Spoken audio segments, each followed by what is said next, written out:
Okay, so good morning. Today's daf is Bava Kamma daf Tzadik Zion 97. We are literally at the very, very top of the page. I'm going to share my screen and we will get started. So, yesterday, we learned a Mishnah that included the following debate. If one stole an animal or a slave and it aged, the robber pays the value at the time of the robbery. That's what the Tana Kamma says. Rabbi Meir says, with respect to slaves, the robber can say, listen, what's yours is in front of you, meaning the robber can just give back the slave, even though the slave has gone down in value. Now, we also learned yesterday that Rav rules according to Rabbi Meir, but he actually believes that what our Mishnah reports as Rabbi Meir's opinion is actually the opinion of Chachamim. So really, Rav is ruling like the Chachamim. It was just called Rabbi Meir in our Mishnah. Now, effectively, this opinion equates slavery and property, because what it's saying is, just as you can't steal property, meaning even though you may go on my property and work it and deal with it and harvest it, etc., the property itself always in that story belongs to me. And so as a result, if something, there is never a way for you to sort of take ownership of that property away from me, because it's real property. We know exactly where it is. I own it. There's nothing you can do about it. I have to actually want to transfer it to you in order to make a transfer. Now, the same thing we're saying is true with respect to a slave. So with respect to a slave, you may have taken that slave from me, but it's always really mine. It may not be in my literal possession, but it is in my ownership. And so as a result, that's exactly why the Rabbi Meir as quoted in our Mishnah, but according to Rav, it's the rabbis. That's why they say that even if the slave ages, it was always in the original owner's possession. So as a result, it really is true. Here's your slave. Take him. You get back only the slave that was taken, and you don't get back you don't get paid back for the increase in value in the slave. Mm-hmm. So the key is that what we just had Rav holding is that slaves are like property. And so where we pick up at the very top of Tzadik Zion at Aleph 97a, the Gemara questions our understanding of Rav. And it asks, did Rav really treat slaves like land? And so let's pick up right at the top at Umi Amar Rav Abda Kamikarke Dame. Did Rav really say that slaves are like land? Vaha Amar da Rav Daniel bar Rav Katina Amar Rav. We have a statement in the name of Rav. So again, this is another statement in the name of Rav, and let's see what this said. Hatoke ba'abdo shel chaveru v'aso bo malacha pater. That if you take a slave that belongs to somebody else and you force him to do work for you, you do not have any liability. But if you say that the slave is equivalent to karka, to land, amai pater, why should you be exempt? The slave has always been in the possession of the original owner, and so you should be liable for rental payments. It's not as if you could do an act of theft that says this is now, if you steal my computer and now you're holding it, so when you give me back my computer, you give me back my computer. But it's a return of a theft. But when you take the slave, you're not returning something. It was always in my possession. What you're doing is you have an obligation to pay me for the usage of that slave. As we see top Rashi, Pater, the key is milishalim labalav scharo.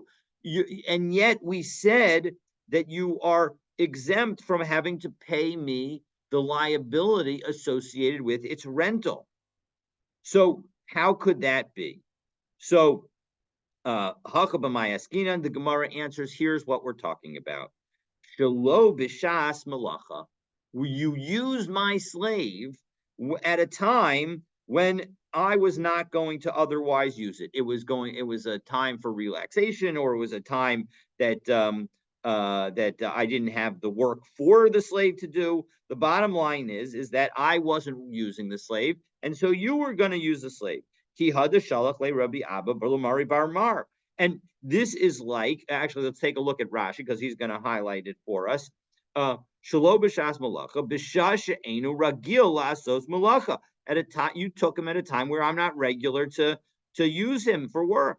So, o she'ein achshav lebalav malacha lasos, or I didn't have time for the to do the work. Meaning the point is that either it was a time that he has off on a regular basis, or it's a time that I didn't have any work for him to do. That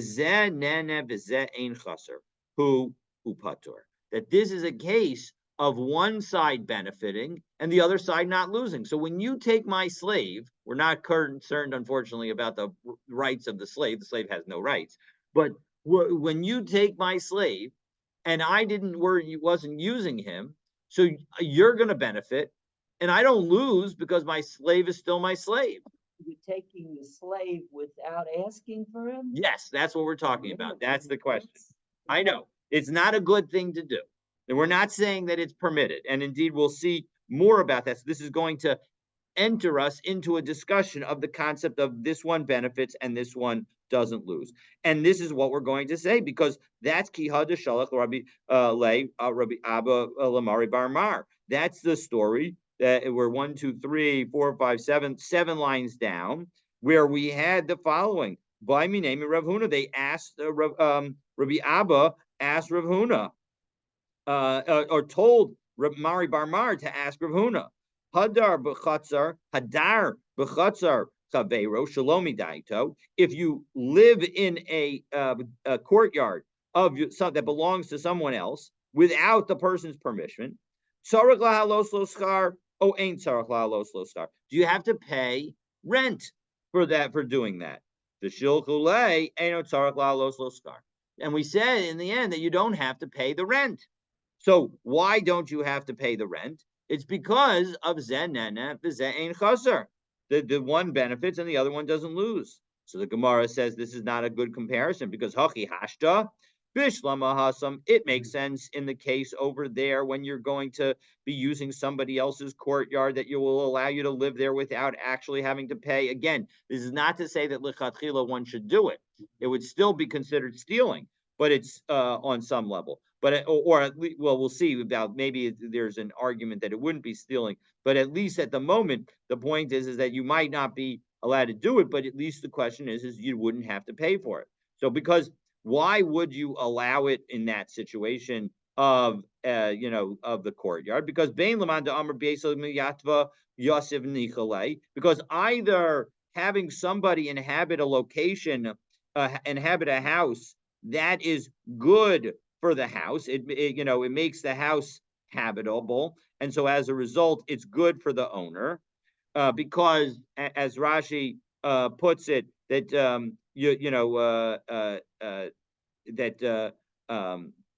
actually, let's take a look in the Rashi, top first of the narrow lines in Rashi. Besa miyatva Yosef, right?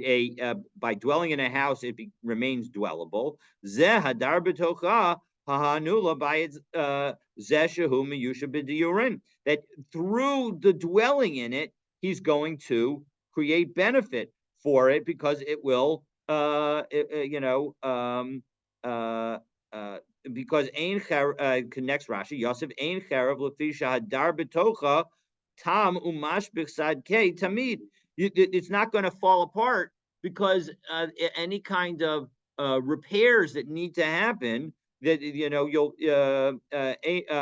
umash b'chsad kei tamid, that you'll be able to put back whatever needs to be fixed. And so the bottom line is that that's the first reason that you might not need to pay, because the point is that you're going to benefit the owner because he's going to know that any problems that occur will get fixed. So that's possibility number one. And Bain Lamanda Amar Ushiya Yukat Shar Nikolai. Or alternatively, citing a verse from Yeshayahu that this and as explained by Rashi, what is Shia Yukat Shar? Again, next Rashi, 1, 2, 3, 4, end of the fourth narrow line of Rashi, Ushia Yukat Shar, Shadhu. This is referring to some kind of demon, Ushmo Shia, and his name was Shia.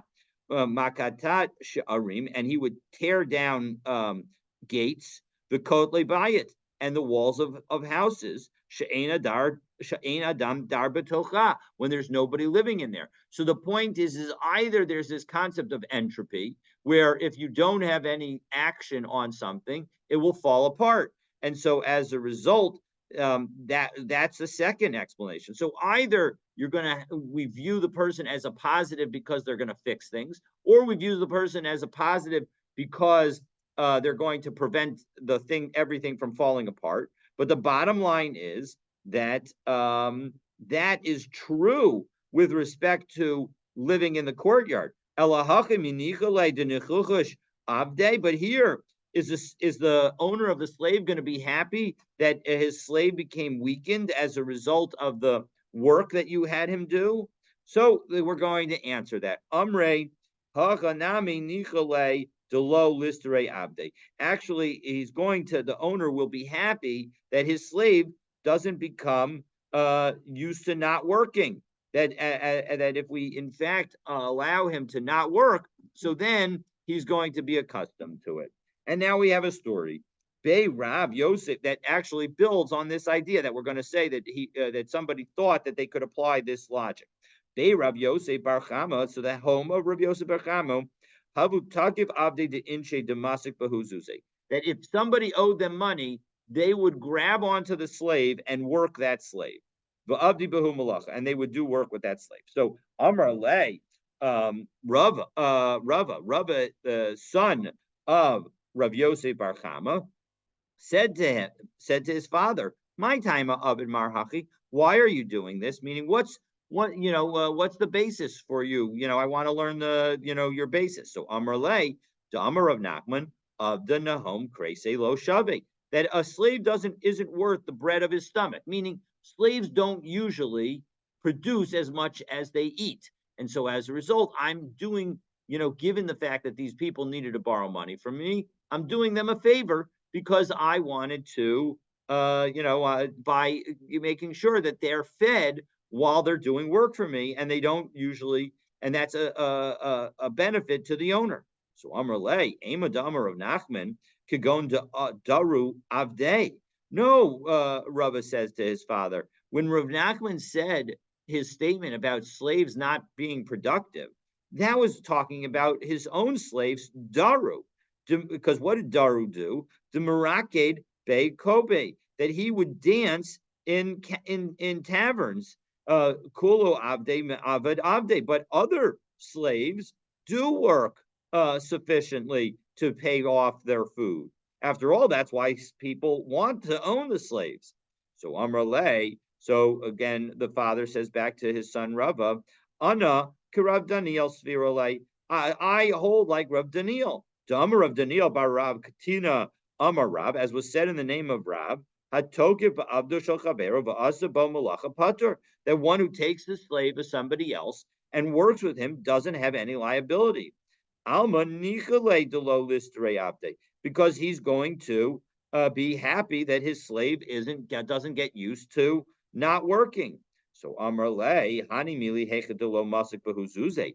That's true where the owner of the slave doesn't owe the person who took the slave any money. But Mar Kevin de Masik Bahuzuze Mechaze Karibis. But when you take this slave, it looks like you are getting an extra benefit associated with your having lent money. And that's the concept of ribis, of interest. We are not allowed to charge other Jews interest. The Amr of Yosef bar Manumi, Amar Rav Nachman. So Rav Yosef said in the name of Rav Nachman, Av al pisha amru hadar bechatzer chavero shalom midaito ein tzarach la'alos l'schar. Even though it's true that we say that you don't have to pay if you live in somebody else's courtyard without permission, that is only true if you hilvahu v'dar b'chatzer chavero tzarach la'alos l'schar. But if in fact you dwell in the courtyard of somebody that you lent money to, then you do need to pay him rent because, again, we're concerned that we don't want this to look like an interest payment. So, Amrale, Hadri B, I am going to reverse what I do. I am going to change it, and I'm not going to do this any further. So, the bottom line is that we see both these concepts that one who lives in that one who dwells in a dwelling place that isn't being used. Now, again, you can see this along the lines of the slave situation. It's got to be a courtyard that you don't plan to rent and that you don't have other uses for at this particular moment. So it's a very narrow ruling, but in any event, that's the story.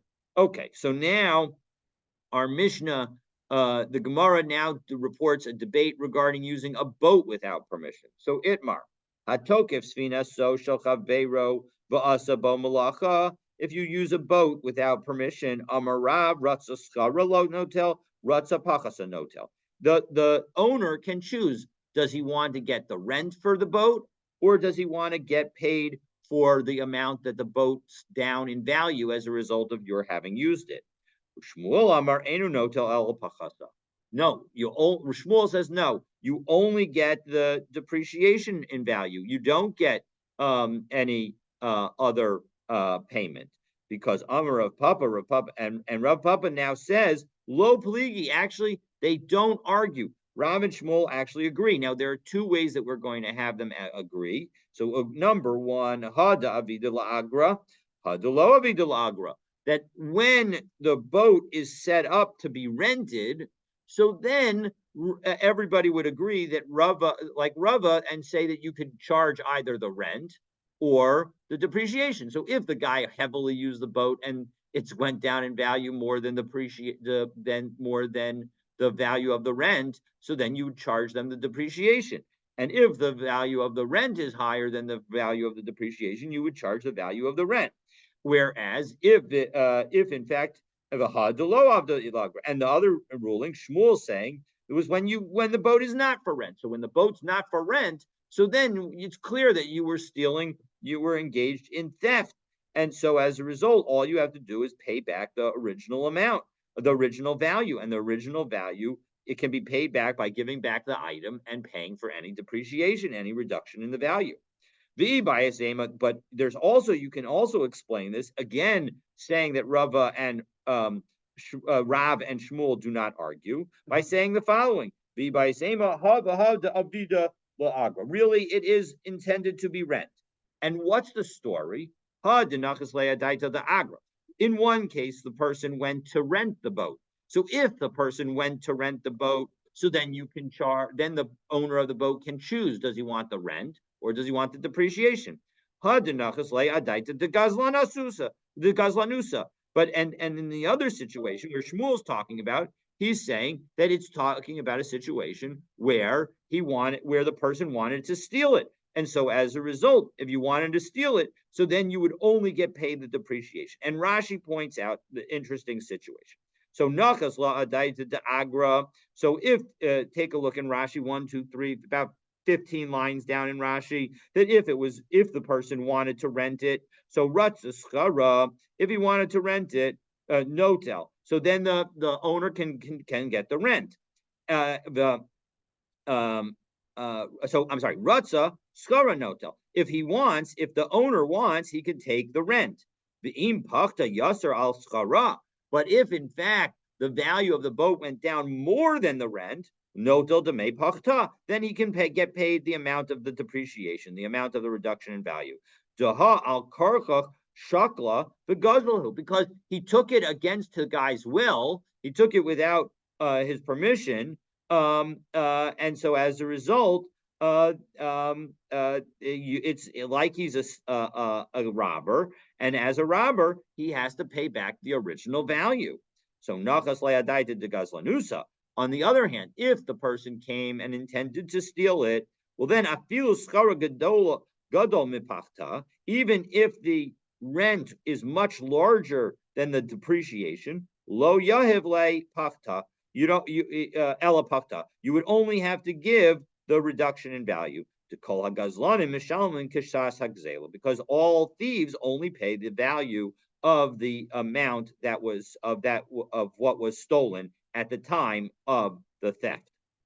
Okay, so that is the story of stealing the boat. Okay, so now our Mishnah noted that if one stole a coin that cracked, the robber must return the value of the coin at the time it was stolen. But if the coin was disqualified, if they changed the currency, then the robber can give back the original coin. So we're going to explore that further. So Amr of Huna nistak nidstak mamish. When it says cracked, it means that it actually broke the coin, meaning that the coin became worth less. So nifsal psaluso malchus. And when it says that it was disqualified, it's referring to the monarchy disqualifying it, meaning it's no longer valid tender anywhere. Rav Yehuda Amar psalato malchus nami hainu nista. That if in fact that the monarchy disqualified the entire coinage, so as a result, it's now not valid anywhere, this coin. Nami hainus nistak. That is also constitutes cracked, meaning that you would also have to pay back the original value. Elaheki duming nifsal. So in that case, what would be a case of disqualification? Meaning that when we say that you can give back the item itself, shepsalato medina zo beyotzem b'medina acheres, where one location, one country said you can't use this in our country, but you can use it in other places. And so as a result, because you could use it in other places, it's still like giving back money. So Amrle Rochista Rav Huna, Rochista said to Rav Huna, L'didachta Amra Nifsal Psalato Malchut, that according to you who say that disqualified means that it's the monarchy that disqualified, Hare Peros Vehir Kivu, Yain Vehechmitz. We had also in our Mishnah the fact that if fruits rot or wine becomes vinegar, the Kib Psalato Malchus Dami. Those seem to be very analogous to the monarchy disqualifying it. And yet, Vikatani Mishalim Kishas Agzela. And our Mishnah says that when it comes to the fruit and the wine, you pay the value at the time of the robbery. So why not also pay the value at the time of the robbery for a disqualified currency? Meaning, why is this different from fruit and wine? So Amrle, as you might expect, he explains, Hasam nishtana taimo v'recho. When it comes to the fruit and the wine, their taste and smell have actually changed. Hacha lo nishtana. But here there's no physical change in the item itself.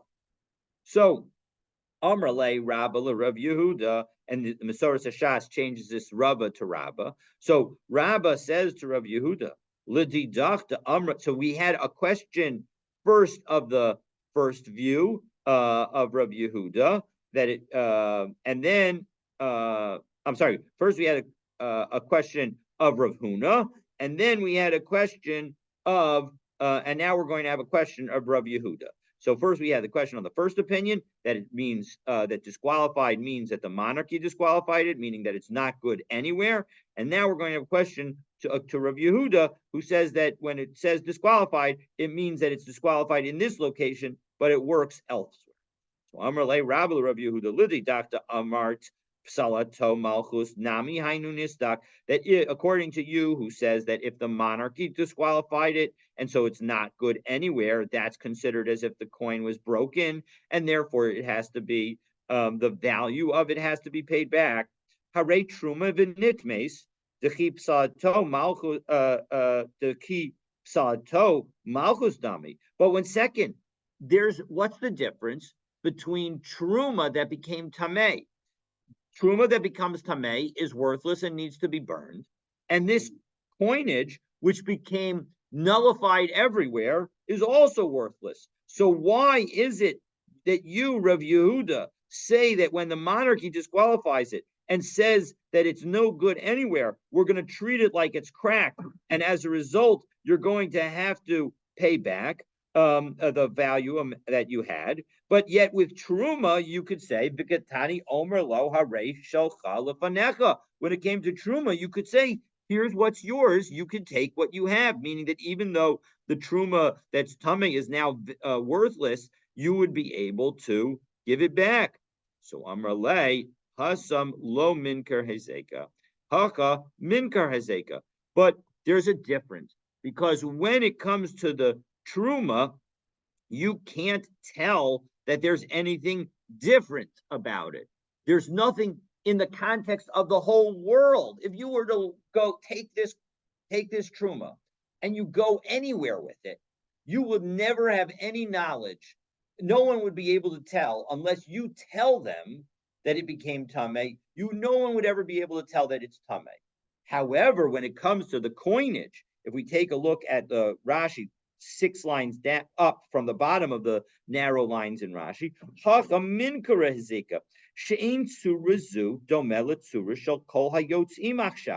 that when you take a look at the rest of the coinage that is circulating now, that coin that has now been disqualified because the currency has been replaced, that coinage you won't see it anywhere when you go out into the world around you.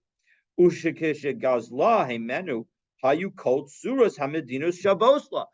yet, when you stole it, the coinage was good. So you would find this coinage everywhere. So the point is that so that we've now had two debates, essentially. One debate is, do you need to be able to see in the item itself the fact that it's a problematic? That's the view that Rav Huna shared, that you have to be able to see in the item itself that it's problematic. And that's why coinage, even if it's fully disqualified, it's different than fruit and wine, because the fruit and the wine, you can smell it, you can taste it, you know that it's problematic. But when you look at this coin alone, it's not problematic. On the other hand, Rav Yehuda says, no, you don't view the coin on its own. You need to view it in the global context. And he says, if you view it in the global context, there's a humongous difference in this coin now from before. Now it is completely invalid, and you won't find it anywhere. And before you would find it everywhere. And so as a result, he would say to Rav Huna that you're looking at it from a too narrow perspective in terms of whether or not we treat this as a new thing or something different. So that's the disagreement between Rav Huna and Rav Yehuda. So Itmar, Hamalva es chaveru al hamatbeya. What happens if instead of stealing, we're dealing with borrowing? So now one lent a particular coin, and that coin became disqualified. So Rav says, as we turn to Tzadik Zayin Amabet, noting lo matbeya hayotze ba'ota shah. You have to give the current currency. You can't give a currency that's old. Ushmuel Amar Yachalomar lo Hotziu b'mishan. But Shmuel says, listen, you could tell the guy, go to Mishan. Now, the fact, and we're understanding at this moment that we're dealing with essentially the case of it was not disqualified by the kingdom, but it was disqualified in the particular province, in the particular location. So you can still use this coinage elsewhere. Okay, so that's the assumption that we're dealing with. And so as a result, Shmuel says it can be used elsewhere. So you can give back the coin and tell the guy that you should just go to Meshan. So Amar, where the coin is good. So Amar of Nachman, Mistabra Milse de Shmuel de Islay Oracha Lameza Lameshan. Now, Rav Nachman says, listen, I understand Shmuel's reasoning and it makes a lot of sense when the lender already needs to go to Meshan. And that's where the story is. But about Lesley or Chalo, low. But if he has no need to go to Meshan, then why should it be considered good? It's completely out of the guy's way. He's not going there anyway. So Esvei Rav Nachman. So Rav Nachman has qualified Shmuel's statement to say that only when the lender is planning to go to Meshan do we allow the giving back of the coinage that is good in Meshan, even though you're not in this particular, not in Meshan right now. So Ace, and you're in a place where the coinage is not good. So Esvei Rav Nachman. So Rav says to Rav Nachman, listen, I can point to you to a brisa that seems to show that Shmuel is right, that coinage, even if it's good somewhere else, is totally valid. Because listen to this brisa: Ein mechalin al hamos she'enam yotzos. You're not allowed to use coinage that is not currently in circulation to redeem Meiser Sheni. Ketzad, give me an example. Hayulomos kuzavayos Yerushalmis, that if you have the coins from Kozav, namely that's understood to mean Bar Kochva, who is named Bar Kozav, but we called him Bar Kochva because I think it was Rabbi Akiva viewed him as like a potential Mashiach, and so as a result, he had his name changed. But in any event, the bottom line is these coins, which were obviously no longer valid once the rebellion was put down, Oshal Malchim Rishonim, or from our earlier kings, long times ago. So in those times, so Ein Machalin, you can't use them because those are no longer valid anywhere. What's the implication? Hashel Achronim Dumya Derishonim Machalin. But when it comes to more recent kings, so we would allow you to consecrate, and presumably, if we take a look at Mechalin, the Rashi 1, 2, 6, 9 lines down in the narrow lines of Rashi, we would allow you to consecrate them in these times. Even though we're talking about later kings, the Afagav de Lesley Orcha Hasam, even though you're not planning to go there, the Makom Sheyotzin, in the place where they're circulated. Shaharei b'Yerushalayim, Sorek Lelek, because you have to go to Yerushalayim lahotziyan in order to take them, in order to use them.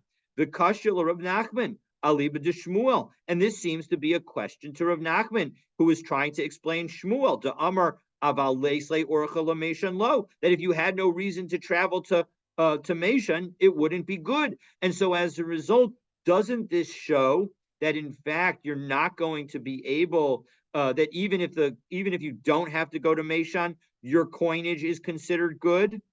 So Amar Le Hacha b'mayaskinan. So Rav Nachman replies, no, you have to understand that this brisa is dealing with a specific case.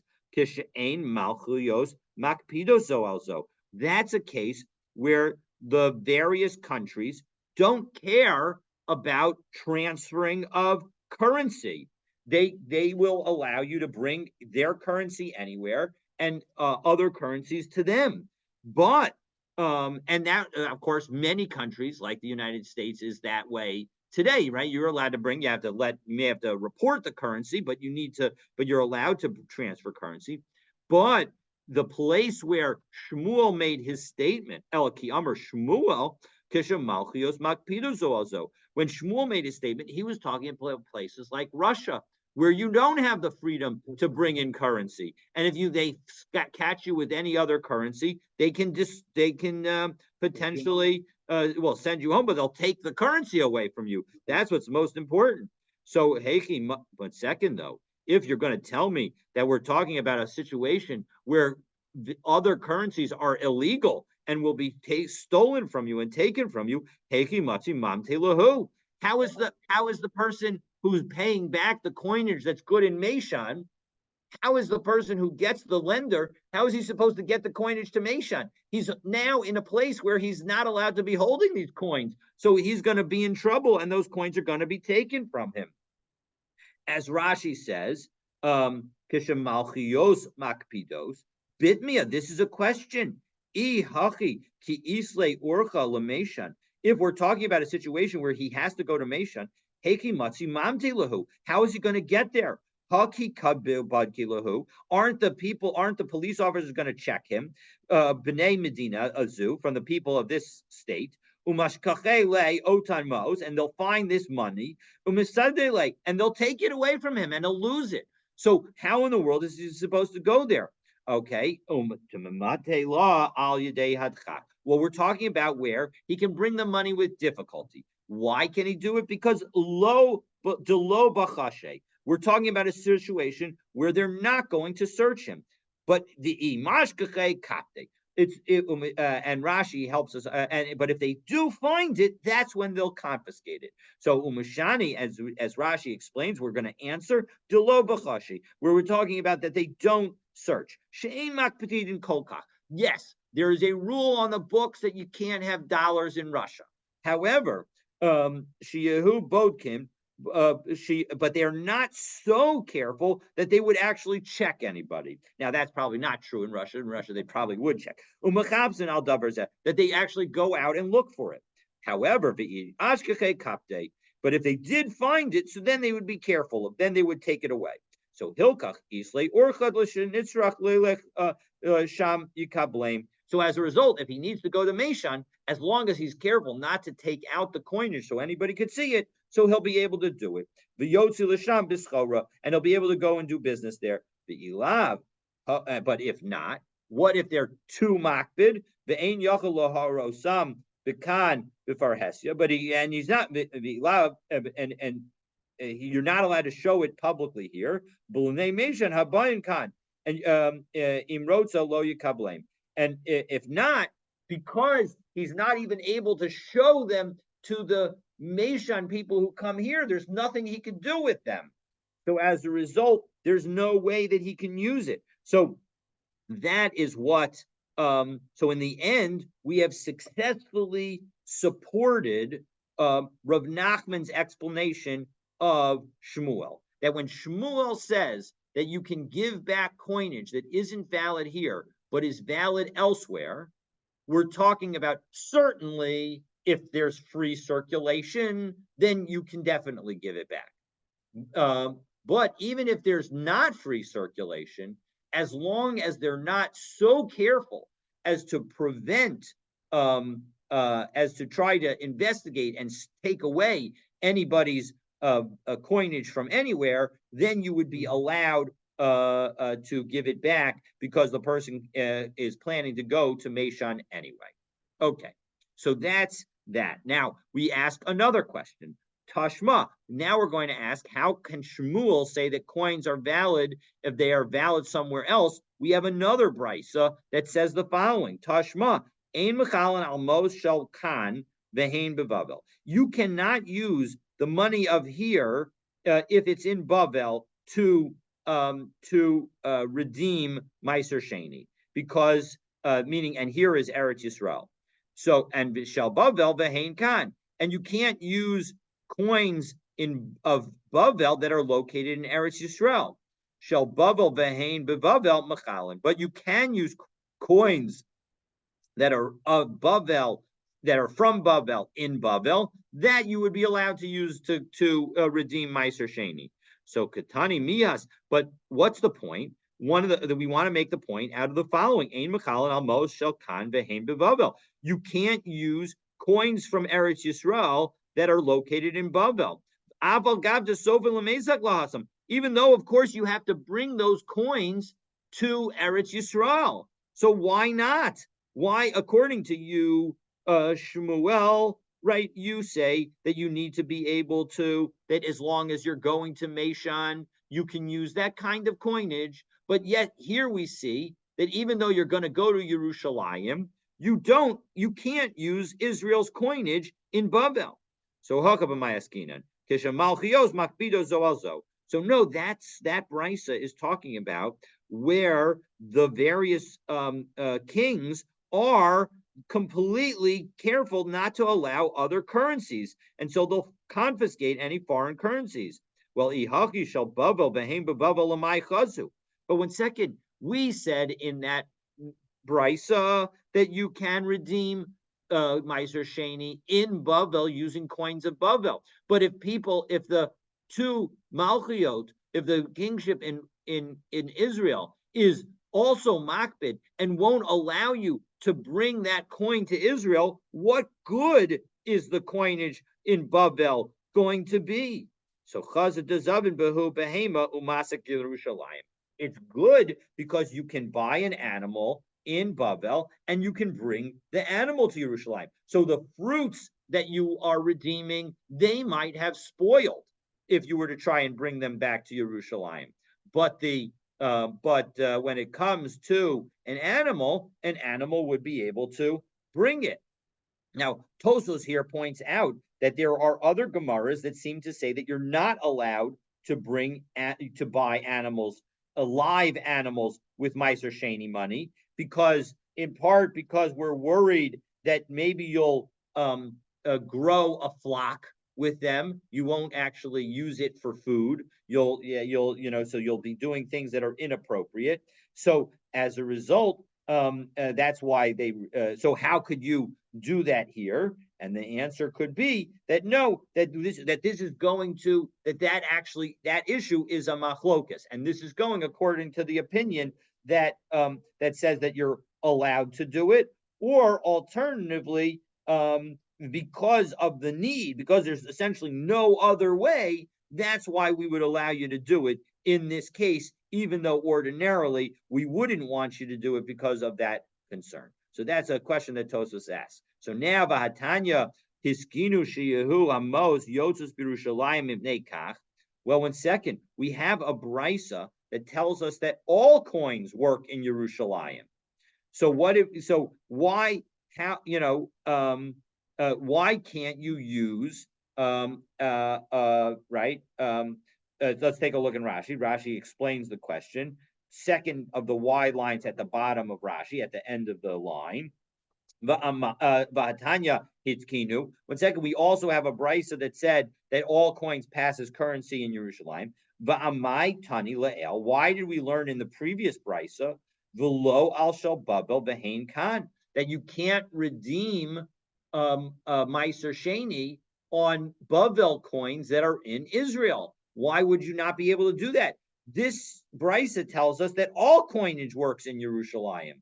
So Amar Rabbi Zera lo kasha kan bisman shiyad Yisrael takifa al umot ha'olam kan bisman shiyad umot ha'olam takifa. That is the one situation. When can you have the ability to use any kind of coinage? So I'm going to go with what I think is the simpler explanation. You can actually, it's unclear which direction to go in with this answer, but the answer is that one brisa is talking about a situation where Israel has dominance, and the other brisa is talking about the situation where the rest of the world has dominance. So what's the story about when Israel has dominance? So then Israel can declare that the coinage works, whatever the coinage is. And so they have the ability to say that all coinage is good.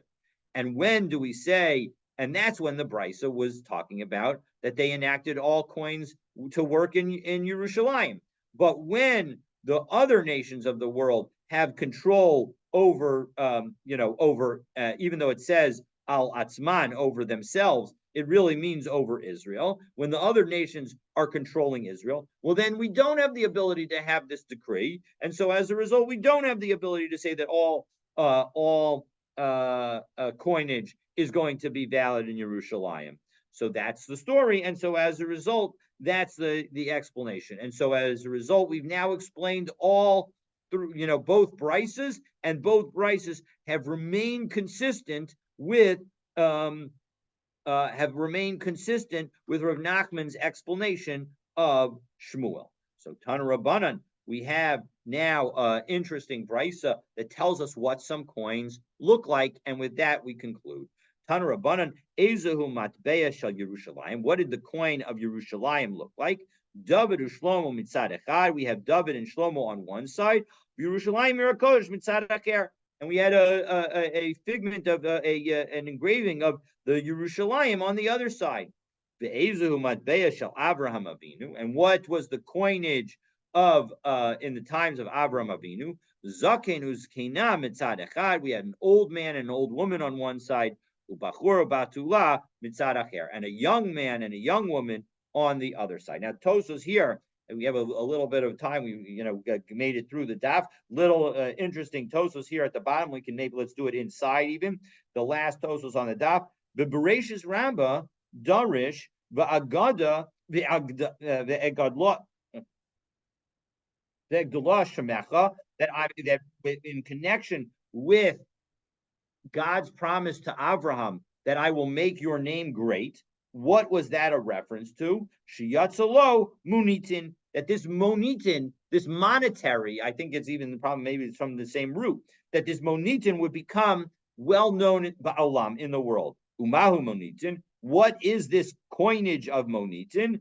Zaken ugzikena mikan, bachura bachura mikan, that it was referring to the coinage that has an older man and an older woman, and a young man and a young woman on each on their respective sides. On some level, I think that this represents the concept that Abraham, even though they were old, they were able to also be young in that they had their children at an old age. So there's a concept of not growing old, of continued youth.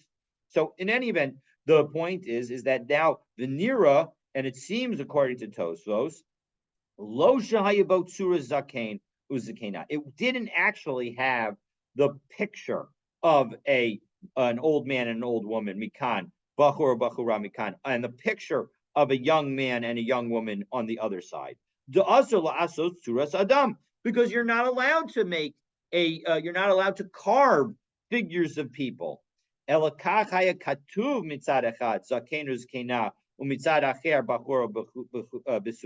That on one side it wrote an old man and old woman, and on the other side it wrote young man and young woman. So that's what it meant. Of course, one could also understand that this is just that even though it was coinage that reflected Abraham, it was not actually prepared by Abraham. So Abraham didn't do it. Or you could even answer that there wasn't an Isser for Abraham to do it because he didn't have the Torah yet. But in any event, obviously we want to say that Abraham fulfilled the Torah, so that's why Tosfos goes with this answer, that it was just written, the words on it. And you can say the same thing, and Rashi also explains the same thing with respect to David and Shlomo. That was what was written on it. Now, of course, again, especially in the later days, it seems like there was coinage with the picture of Yerushalayim on it. But in any event, that is the Tosfos.